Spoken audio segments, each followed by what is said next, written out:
Welcome to 11th Witch, Tagalog Horror Stories. Magandang gabi at maligayang pagdating sa 11th Witch, Tagalog Horror Stories. Tuwing magkakatapusan ng buwan, ramdam natin ang bigat, mga bayarin, mga deadline, mga overtime na halos hindi na matapos. Pagod na ang katawan, pero mas pagod ang isipan.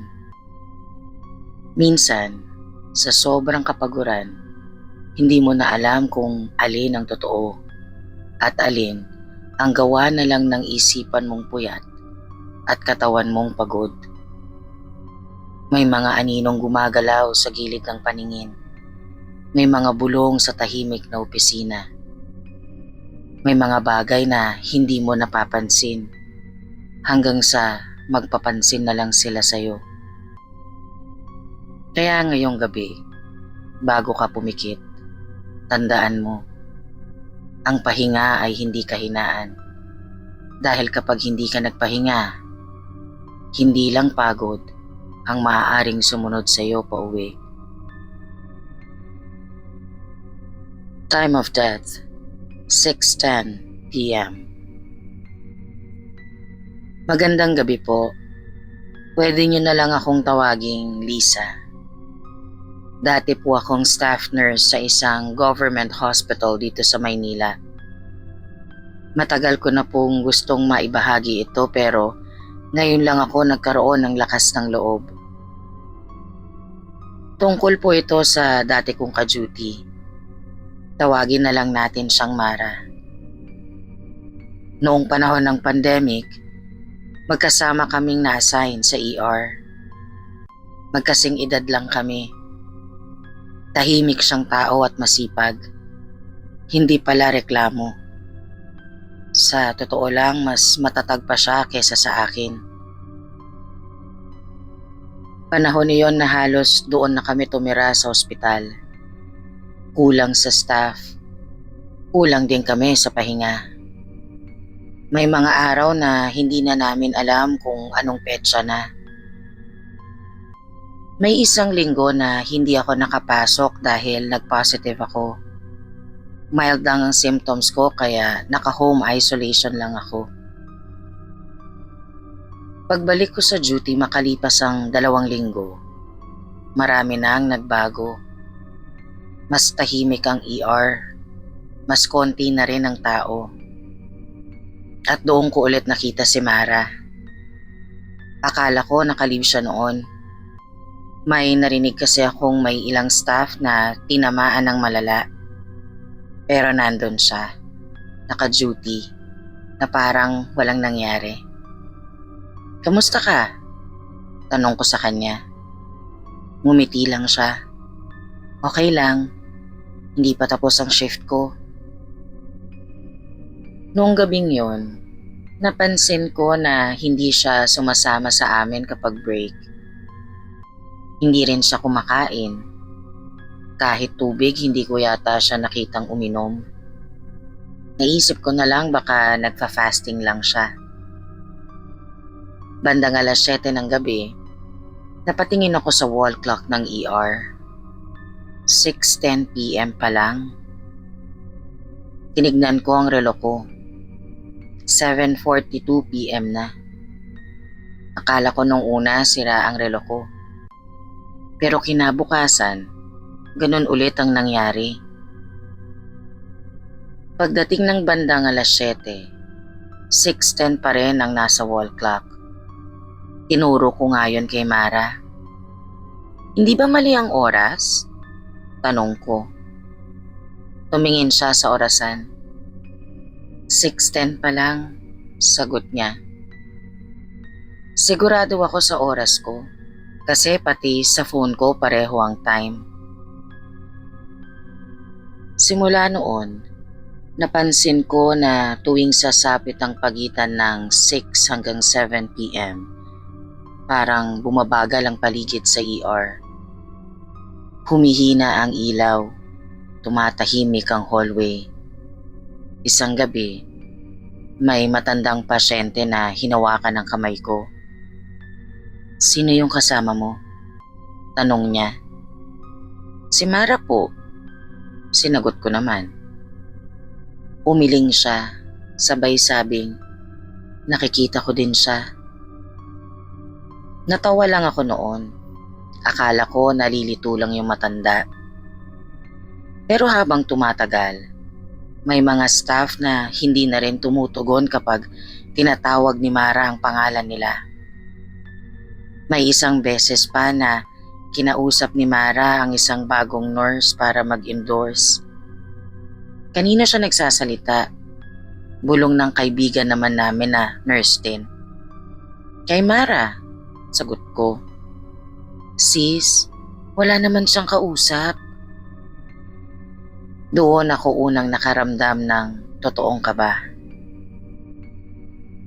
Isang hapon, habang nag-aayos ako ng mga papeles sa hallway, napatingin ako sa memorial board namin. Ang tagal ko na yung hindi napapansin. Para yon sa mga staff na pumanaw noong kasagsagan ng pandemic. May mga larawan, may mga itim na ribbon. Napahinto ako. Nandoon ang pangalan ni Mara. Buong pangalan niya. May picture niya at may katabing itim na ribbon. Tapos may date. 3 buwan na ang nakalipas. Time of death, 6:10 p.m. Nang hina ang tuhod ko. Naalala ko bigla ang mga balita noong naka-isolation ako. May ilang nurse raw na hindi na kinaya. Hindi ko lang inalam ang detalye kasi syempre nakakalungkot kung meron akong kakilala. Bumalik ako sa ER at nandun si Mara. Nag-aayos ng chart at tahimik. "Mara?" Tawag ko. Dahan-dahan siyang tumingin sa akin. Pagod ang mga mata niya pero hindi yung normal na pagod.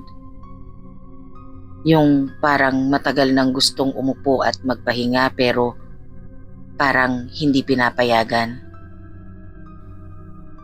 "Mara, nakita ko pangalan mo sa board," sabi ko. Sandali siyang natahimik. Tumingin siya sa wall clock. 6:10 p.m. "Hindi pa tapos ang shift ko," mahina niyang sabi.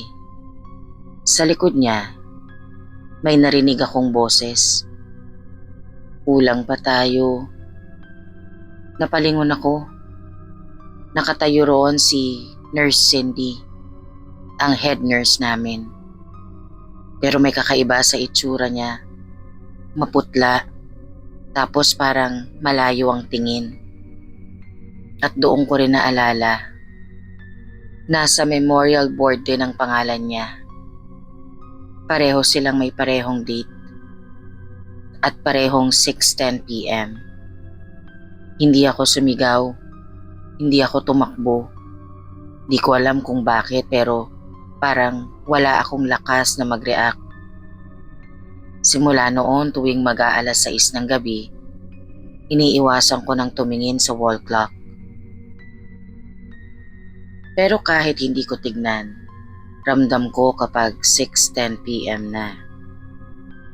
Humihina kasi ang ilaw. Lumalalim ang katahimikan. At minsan sa nurse station, may naririnig akong mahinang boses. "Hindi pa tapos ang shift mo." Hindi na ako nagtagal sa ospital, Miss 11. Nag-resign ako makalipas ang 1 buwan. Hanggang ngayon may mga kaibigan pa rin akong nagtatrabaho doon.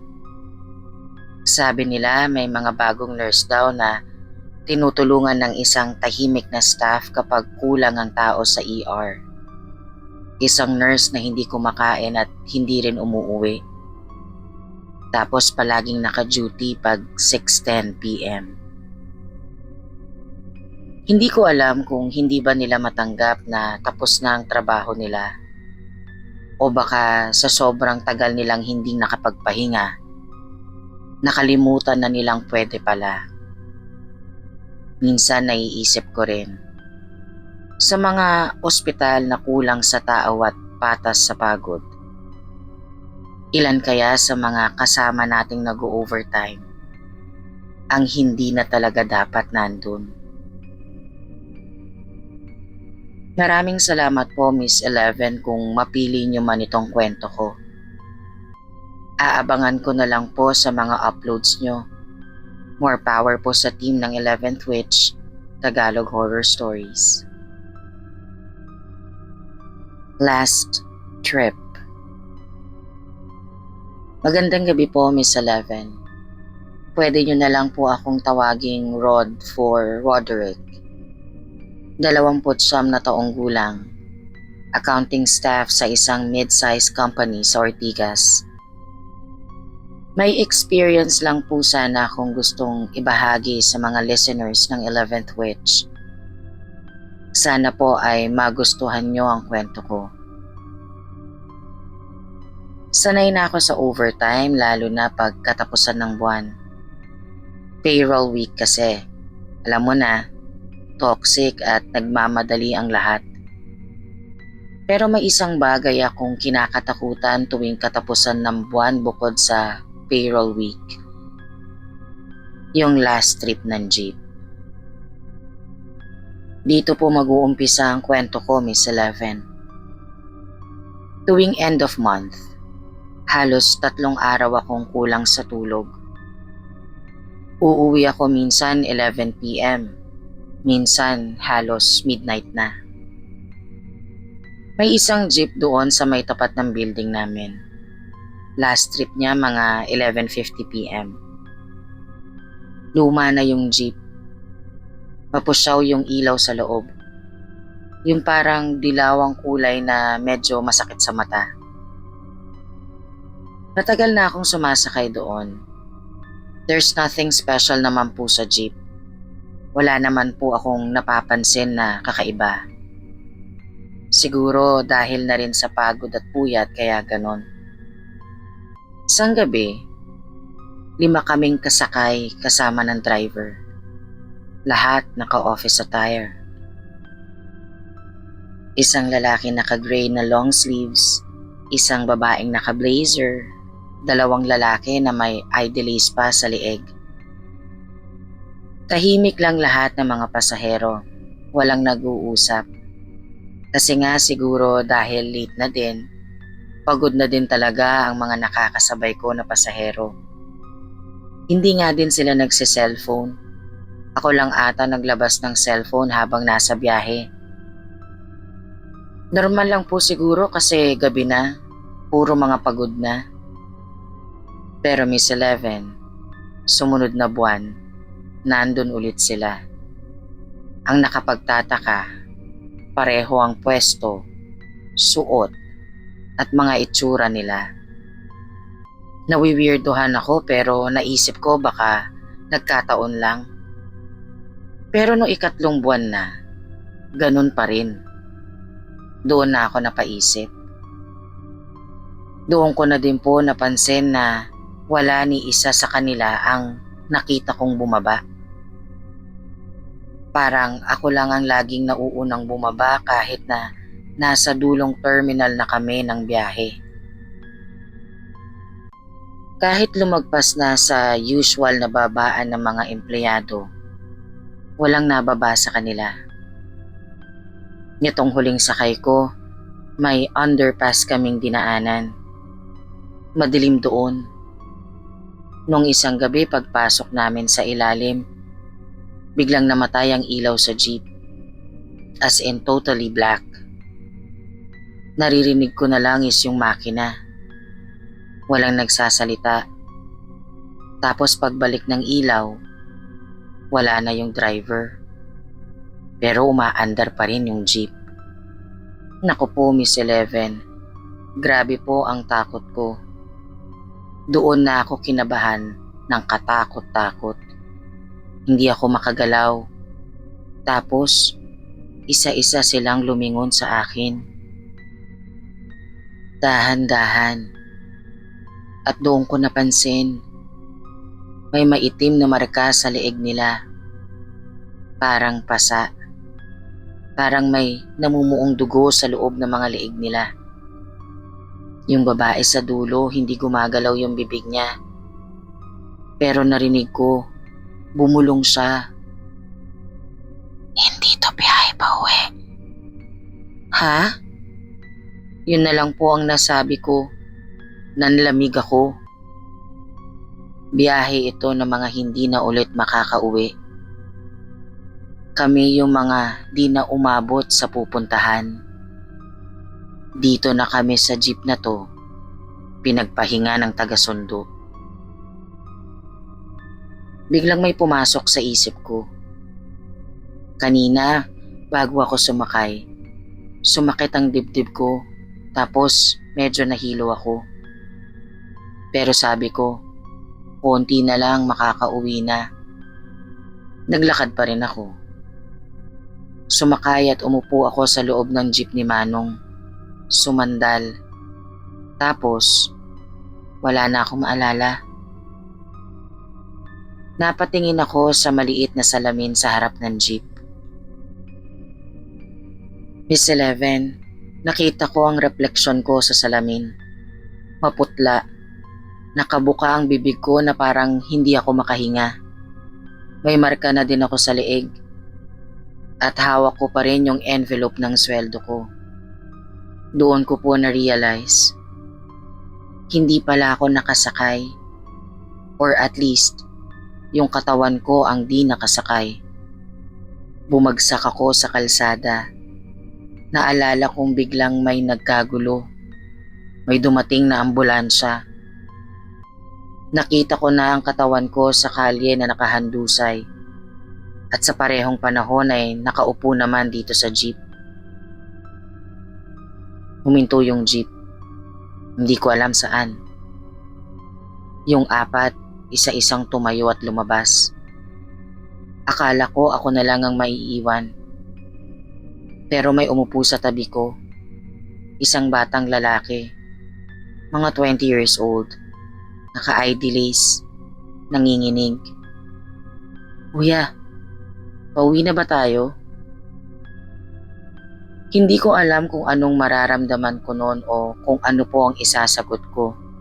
Kasi ako mismo, di ko po alam kung ano ang nangyayari, Miss Eleven.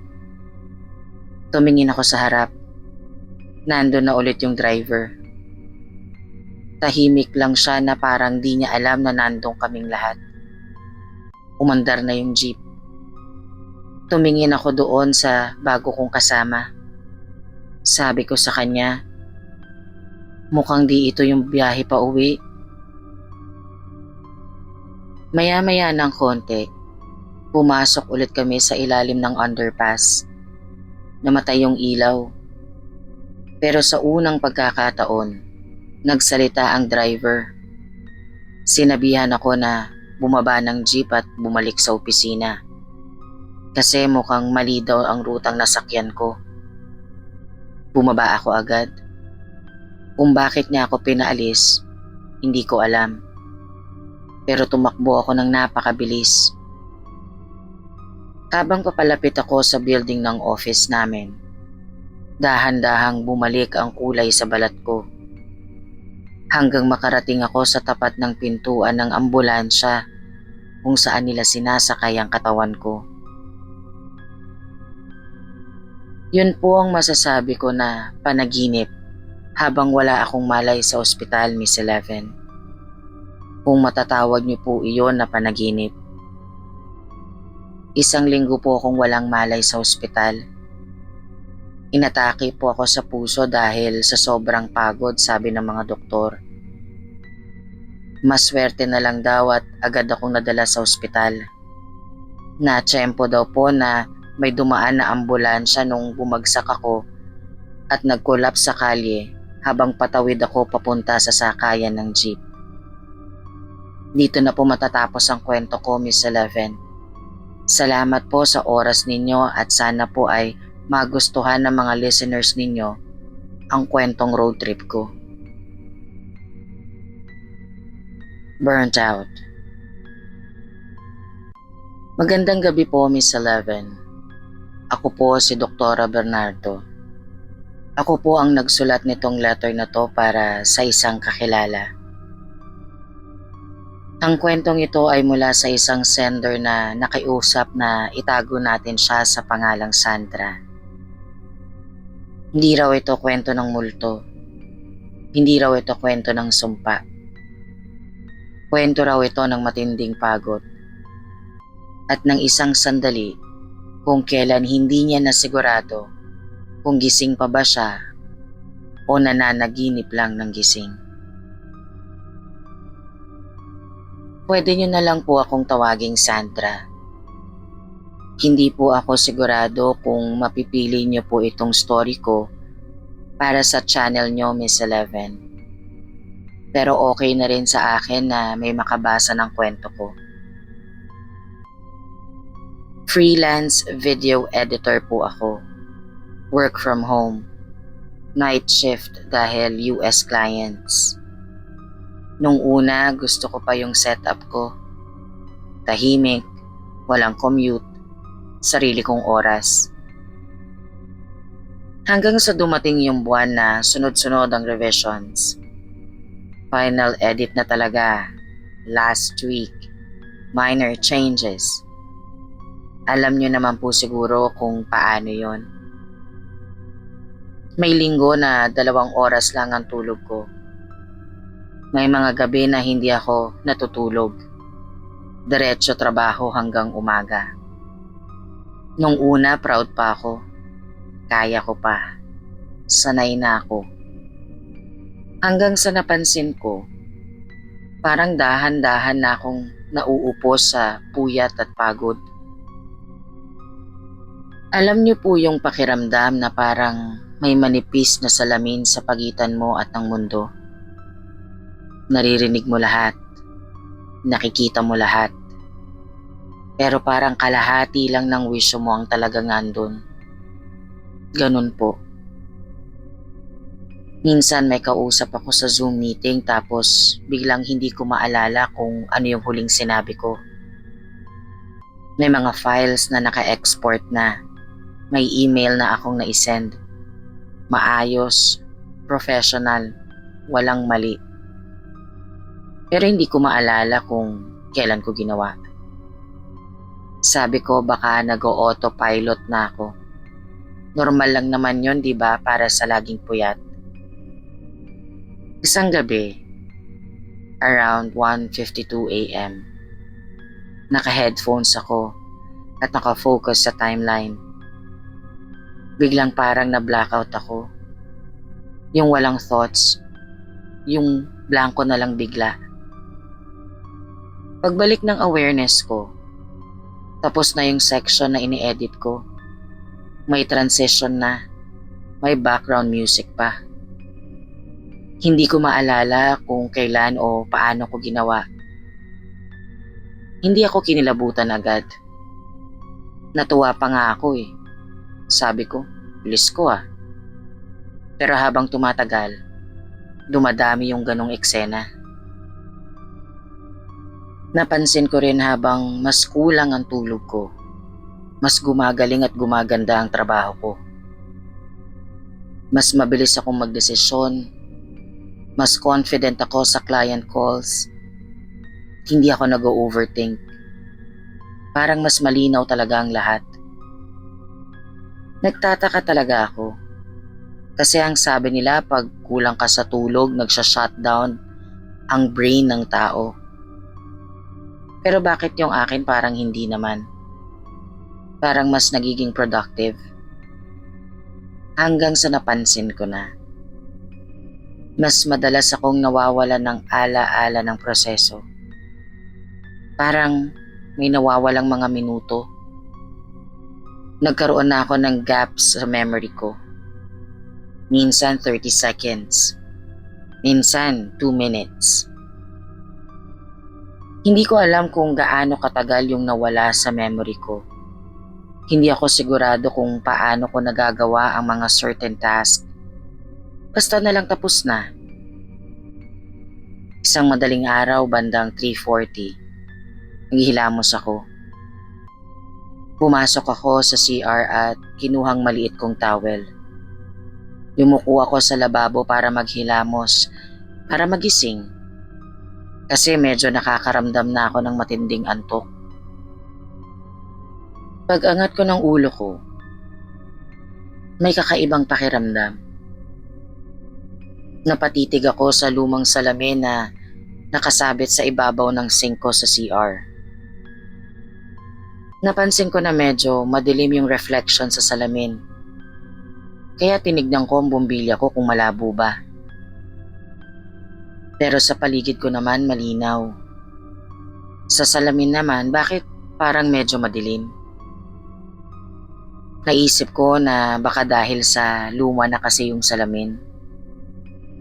Galing pa kasi yun, Miss Eleven, sa lumang bahay ng lola ko sa probinsya. Binigay lang sa akin para meron akong remembrance ng lumang bahay namin. Di ko maalala kung gaano katagal ako nakatitig sa salamin nang mapansin ko na parang hindi sabay ang galaw. Ginalaw-galaw ko ang ulo ko. May konting pagitan bago gumalaw yung reflection. Napakurap ako. Sumunod naman agad. Tumitig ako ulit. Normal naman. Sabi ko baka antok na antok lang ako kaya kung ano-ano ang nakikita ko. Scientific naman, 'di ba? Sleep deprivation causes dissociation. Tinawanan ko pa ang sarili ko. Pero sa mga sumunod na gabi, mas napadalas na yung mangyari every time na tinitignan ko ang sarili ko sa salamin. Minsan pa nga sinasadya ko ng silipin ng salamin at i-check kung ganun pa din ang mangyayari.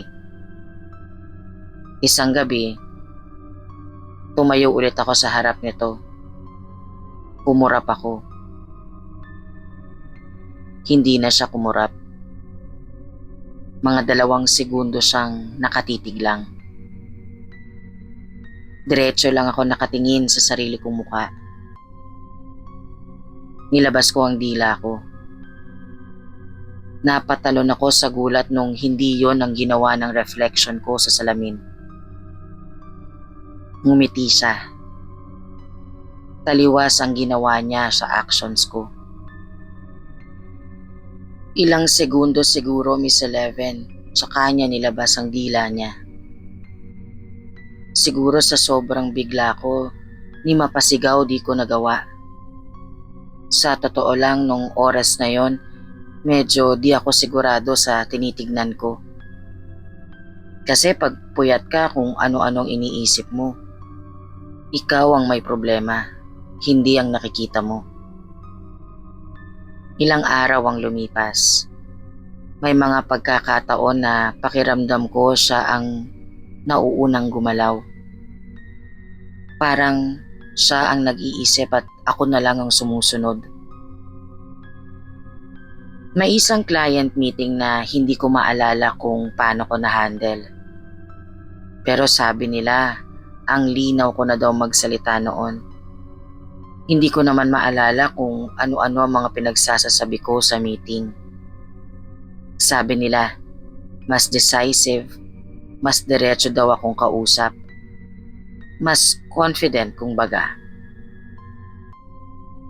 Isang gabi, halos 4 na araw na akong walang maayos na tulog. Masakit yung dibdib ko. Nanginginig yung kamay ko sa pagod. Sumagi na sa isip ko na magpahinga muna ng mahaba-haba. Total naman ay maayos na yung mga gawa ko at mukhang impressed naman sila sa akin. Tumayo ulit ako sa harap ng salamin. At sinabihan ko pa ang sarili ko na guni-guni ko lang ang lahat. Kulang ka lang sa tulog at pahinga, Sandra. Matulog ka na. Hindi ko alam kung bakit pero Pagkatapos kong sabihin yon sa salamin at papatalikod na dapat ako, biglang hindi ko magalaw ang katawan ko para tumalikod sa salamin. Pati ang mga mata ko di ko maipikit hanggang sa ngumiti siya, yung ako sa salamin. Ito na naman, sabi ko sa isip ko. Dahil hindi na din ako makapagsalita nun, hindi ko na din maigalaw ang bibig ko, kahit man lang sana para sumigaw. Mabagal ang pag-angat ng labi niya. Mas kontrolado. Doon na ako binalot ng matinding takot, Miss Eleven. Pakiramdam ko hindi na to hallucinations. Pakiramdam ko paranormal na ito at di na scientific. Gumalaw ang labi niya. Wala akong naririnig na actual words na sinasabi ng ako sa salamin. Pero malinaw sa isip ko. Tinatanong niya ako, pagod ka na? Hindi ako gumagalaw. Hindi rin ako makaalis. Ako na. Yon ang huling sinabi niya sa isip ko. Sa sandaling yon, may kakaibang pakiramdam. Parang may sandali na sumuko ako. Isang segundo tapos biglang dumilim ang lahat. Hindi ko maalala ang eksaktong oras. Pero nagising ako sa napakadilim na paligid. May manipis na harang sa harap ko. Doon ko na-realize kung nasan ako. Nasa loob ako ng salamin. Nakikita ko ang kwarto ko. Nakikita ko ang katawan ko. Nakaupo sa harap ng laptop. Diretso ang likod. Walang bakas ng pagod. Tumayo siya. Lumapit sa salamin. Tinignan ako. Tapos ngumiti. Nagsalita ulit siya sa isip ko. Salamat. Mula araw hanggang gabi, kung panoorin ko siyang maging ako sa mundo ko. Nakikita ko kung paanong mas naging masaya at bilib ang mga client ko sa kanya. Isama mo na din pati ang pamilya ko. Wala akong magawa kundi panoorin siya. Hindi ko alam kung paano ako makakalabas sa salamin na to, Miss Eleven. Sana matulungan niyo ko. Yan po ang kwento ni Sandra, isa sa mga psych patients namin dito sa NCMH Mandaluyong. Gusto niyang ikwento ko sa inyo ang pinaniniwalaan niyang totoong nangyayari sa kanya ngayon. Madalas daw siyang makinig sa mga kwento mo sa YouTube at nakakalma siyang marinig ang boses mo. Doktora po ako ni Sandra.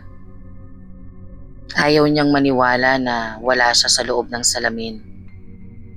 Naandito siya sa ospital ng Mandaluyong.